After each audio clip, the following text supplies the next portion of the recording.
Hello learners, welcome again to our session. I am your instructor, CPA Aringo Frederick. So in our class today, my good student, it is a continuation of what we started earlier on. And recall, in our last class, we were looking at what? The compounding techniques. And under compounding techniques, we mentioned that we were talking of two main forms where we are looking at the future value at lump sum, which we did a question, and we took that idea with the concept of the compounding formula, right? So today, I want us to talk about the future value of an annuity. That's a concept that I want us to talk about in our session today, the future value of an annuity. So talk of number 2, which I want us to look at today, the future value of an annuity. Future value of an annuity. Talk about future value of an annuity. Future value of an annuity. Future value of an annuity. So even before we proceed, it will be very important for us to understand anytime you are talking of annuity, what should always click at the back of our mind. Anytime you're talking about annuity, what must we always tend to have at the back of our mind? So you'll find that at this point, the annuity, anytime you're talking about annuity, my good students, we are looking at it as a form of a receipt or payment of fixed amount of cash flows over a given period of time. We are saying that annuity, which must always be very important, and you must always tend to remember that term. Anytime, whenever we'll be talking of annuity, we are saying that it refers to receipts or payment, refers to receipts or payments, refers to receipts or payments, refers to receipts or payments of fixed amount of cash flows, of fixed amount of cash flows, or fixed amount of cash flows, or fixed amount of cash flows over a given period of time. Over a given period of time. Over a given period of time. Over a given period of time. In essence, at this point, you're talking about periodic payment of equal amount for a given duration. So I'm not receiving it at once, compared to lump sum, whereby you are saying that we are receiving this amount at once at the end of a certain period. For annuity, we are looking at it in this case, I am receiving, or we are paying this amount, a fixed amount, periodically over a given period of time. That is the main difference, by the way, when we'll be looking at the future value at lump sum and the future value at an annuity. Here, we are receiving, or we are paying a fixed amount of time after a period of time. Whereas this one, we are doing it once for lump sum. Annuity, we are talking of it as receipts or payments of fixed amount of cash flows over a given period of time. Over a given period of time. So you'll find that this can be made either at the end of each year or at the beginning of each year. So if this is done, if made, we are saying that if made at the end of each period, if made at the end of if made at the end of each year or period, we are going to refer to this as ordinary annuity. We are going to refer to this as ordinary annuity. This one is going to be referred to as ordinary annuity. Ordinary annuity. But what if it is made, if made at the end, or rather if made at the beginning, if made at the beginning if made at the beginning of each year or period. This one we are going to refer to it as annuity due. Annuity due. Annuity due. Annuity due. Annuity due. So ideally you'll find that this is the main difference. This is the main difference. This is the main difference between when we are looking at annuity, because we'll be looking at this point, either we can be receiving or paying this amount periodically at the end of the year, or we can be receiving or paying this amount as at the beginning of each period. So if it is at the end, we are terming it as ordinary annuity, but if it is at the beginning of the period, we are terming to it as annuity due. We are terming it as annuity due. So for us to understand this concept, my good student, I want us to break a certain concept here, which will enable us to derive the formula as well, which will enable us to derive the formula of present, or rather of a future value of an annuity. So this is what you are doing, this is what you are going to do, my good students. We can talk of the same concept that you are looking at this illustration question of ours. So look at illustration question, the one that has been written illustration 1, the one that has been written illustration 1. I want us to analyze that question and see what are we supposed to do. I'm going to demonstrate it in a way that we should be able to understand it very well. So this is what we are told. Calculate the future value of 1 shillings invested at the end of each year at an interest rate of 12% per annum for 5 years. So I'm given as at the end of each year. And if it is at the end of each year, we are talking about ordinary annuity. We are talking about our ordinary annuity. We are talking about ordinary annuity. So given such a case, my good students, where are we going to start from? Where are we going to start from? This is an ordinary annuity. So for ordinary annuity, this is how we are going to work it out. This is how we are going to work it out. Believing that you have the question. So for ordinary annuity, which is being paid at the end of the year, and that is a clue that you must always have at the back of your mind. Look at what the examiner has given you. Is it as at the beginning or is it as at the end of the period? That will always assist you to know how we are supposed to handle such questions. That will always assist you to know how we are supposed to handle such questions. So this is what you are going to do, my good students. This is what you are going to do. At this point, let us have a form of a table. So I'm going to give you a formula, which the formula is the one that we'll always be using. But it will be very important for us, first of all, to understand the concept. And Mwalimu will always tend to insist of us getting the concept first. Because if you get the concept clearly, it will always be very easy for us to analyze and interpret questions given in different angles. Questions given in different angles. So we are talking of as at the end of each year, right? So talk about end of year. End of year. Talk about the cash flows. We've been told that I'm receiving a constant amount, 1 shillings invested at the end of each year. So the cash flows, I'm having a fixed amount, which in this case we had 1. So we are talking about at the end of year 1, at the end of year 2, at the end of year 3, as at the end of year 4, as at the end of year 5. Cash flows, I'm having constant 1 shillings, 1 shillings, 1 shillings, right? That is what you do have, whatever I'm given constant. Now, we want to determine the future value of this amount invested at the end of each year for a period of 5 years.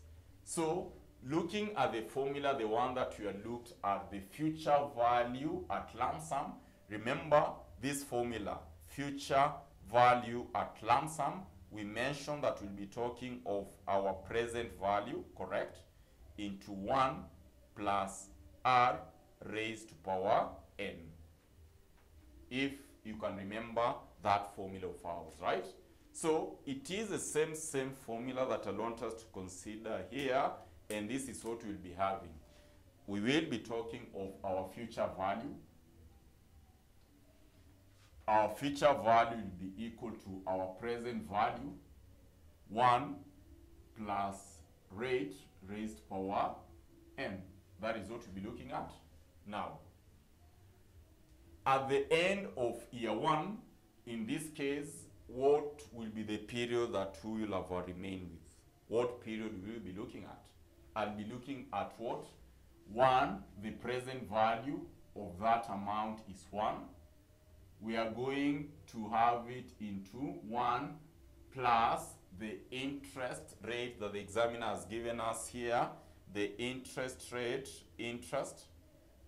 that I am given. I can clearly see we are given a figure of 12%, right?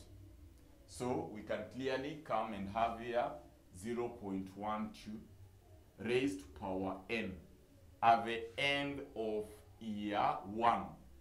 At the end of year 1, how many years have we remained with? Talk of 4 years. At the end of year 1, we have remained with what? We have remained with 4 years. So, my good student, that should give us what?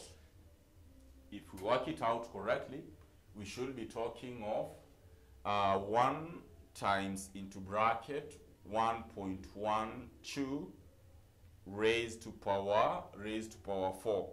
Clearly, I can see I'm having 1.574. 1.574. So we have 1.574. And I believe you're getting the same figures, 1.574. What about at the end of year 2? At the end of year 2, what will you be having? At the end of year 2, the same concept will apply, my good students, because I'll be having 1 plus 0.12. But this time round, at the end of year 2, how many years have we remained with? Because I am looking at it as at the end. So the years that we remain with, I should be having 3. So therefore, what should we be having? So in this case, we should be talking of again 1 into 1 times 1.12 raised to power 3. Which in this case I'm getting 1.405. That is what I'm getting. I'm having 1.405. What about the other period? The other period, the same concept will apply, my good student. The same concept will apply. So the other period I'm going to have here, we are going to have, of course, 1 into 1 plus 0.12 raised to power, the years that have remained, I should be talking of 2. So therefore, at this point, we are going to have raised to power 2 to give us 1.254, right? What about here? I should be talking of 1 plus 0.12 raised to power. How many years have we remained with? We've remained with only 1 year. So therefore, what should we be having? We should be talking of course, 1 times 1.12, we raise to power 1.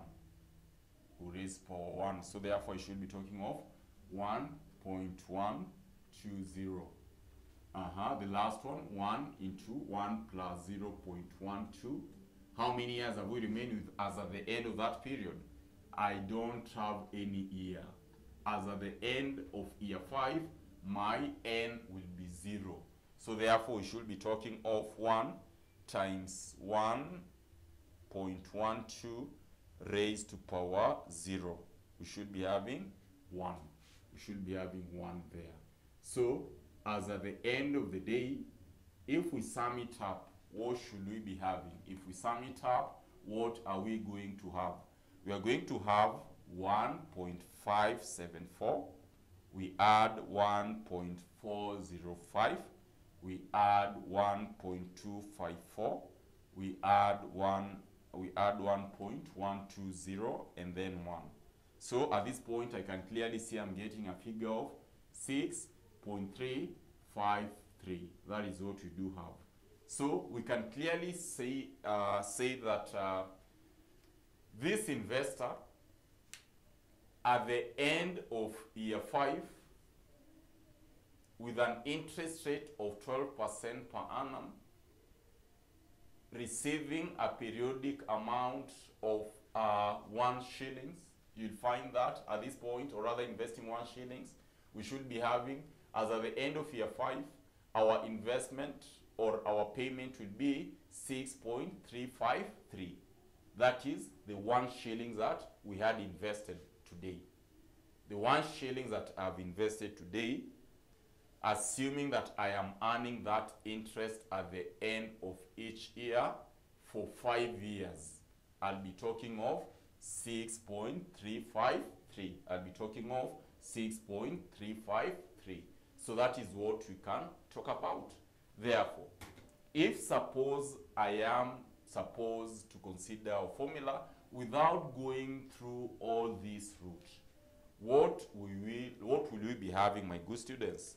So for us to determine our present value interest factor, our present, or in this case not present but future value, our future value interest factor annuity, future value interest factor annuity, given a certain rate,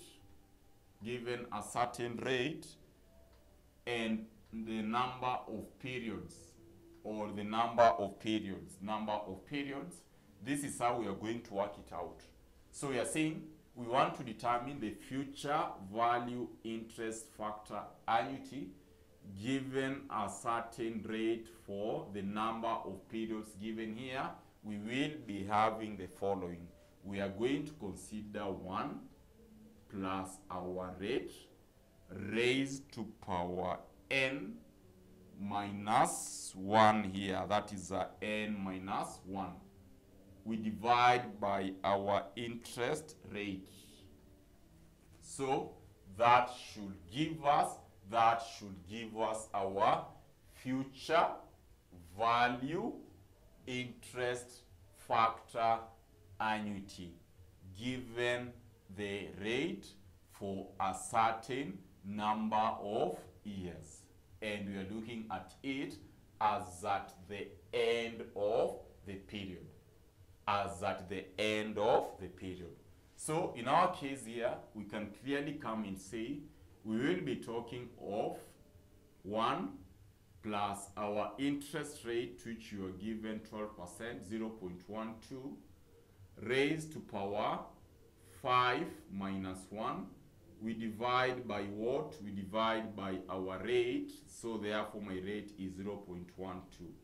So what will we be having as our future value interest factor annuity?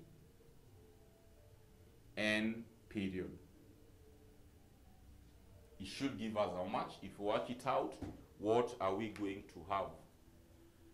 We are going to take, first of all, we have into bracket 1.12, because if we sum it up, we raise to power 5 minus 1, right? Then we divide by 0.12. In that case, I'm getting a figure of 6.353. Exactly the same figure that we had there. So anytime we will be working out, or anytime we will be required to determine that, we should always be having this. And remember, we are looking at the end of the year. We are talking about at the end of the year, or at the end of the period. So before we look at as at the beginning of the period, consider this other illustration so that we should understand this concept. And this illustration of ours, we are going to use our formula direct. look at just on illustration 1, the one that has been written in illustration 1, just below we are told, if 20,000 is invested at the end of each year for 5 years at an interest rate of 12% per annum, its future value will be what? Its future value will be what? So this is what you are going to do. We are going to take our formula here. We are going to take our formula here because already I'm having that factor here, right? Already we have determined that factor there. We have determined that factor there. So we should be talking of it as this point. I'm having, or rather in this case, I'm given 20,000 shillings, right? I'm given 20,000 shillings. I'm given 20,000 shillings. So you'll find that this will be kind of very easy for us because we will be talking of 20,000,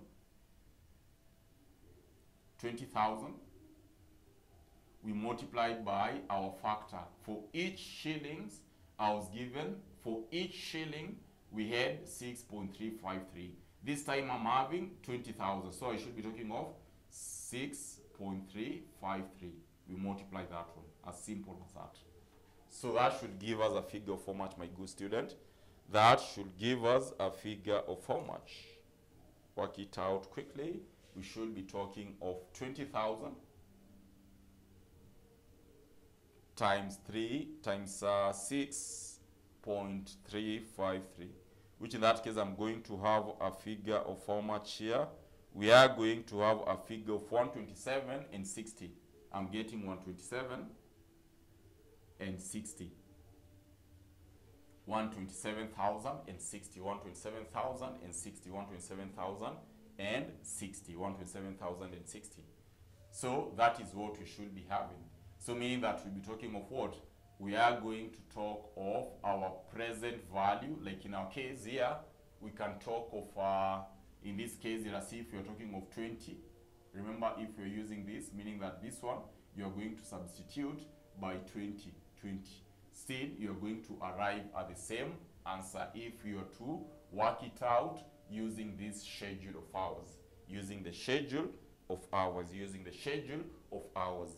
So, after we've talked of that, my good students, assuming that in this case I was given, say, like 20,000, assuming I was given 20,000, assuming I was given 20,000 shillings at an interest rate of, say, like 10%. Received at the end of each year, How will we have calculated this one in a simple terms? If I was given 20,000, with what the deposit that we've done, interest rate of 10% for 5 years, what will we do? Or how are we going to handle that? This will be very simple because this is what we are going to do, my good students, right? We are going to take our future value interest factor. So we are going to take our future value interest factor, rate given, end period. This is what we'll have done. I could have taken, in this case I'm having a 1 plus 0.10 raised to power 5 minus 1, we divide by 0.10, right? So that should give us our factor. And our factor will be talking of 1. That should be 1.1 raised to power 5 minus 1, divide by 0.1. That will have given us 6.1051. So therefore, at this point, I could have just taken my present value, which is 20,000. We multiply by 6.1051. So we should be having 20,000 times answer. That will give us 122,000 122,102. 122,102. So my good students will find that anytime we are talking about our future value, and probably we are receiving or we are making this payment as at the end of each year, this is what you must always tend to have at the back of your mind. And the beauty part of it is that the examiner will always tell us if it is at the end of the year or if it is at the beginning of the year. We will always be considering these situations. We will always be considering these situations. So basically, that is what you are required to do. That is what you are required to do. So in our next class, my good students, I want us to look at a scenario whereby I am talking as at the beginning of the year. Remember this point, we are looking at ordinary annuity. We are looking at ordinary annuity as at the end of the year. What about in the event that you're talking about annuity due? What are we supposed to do? So kindly let us meet in the next session where we are going to analyze that concept. Thank you so much.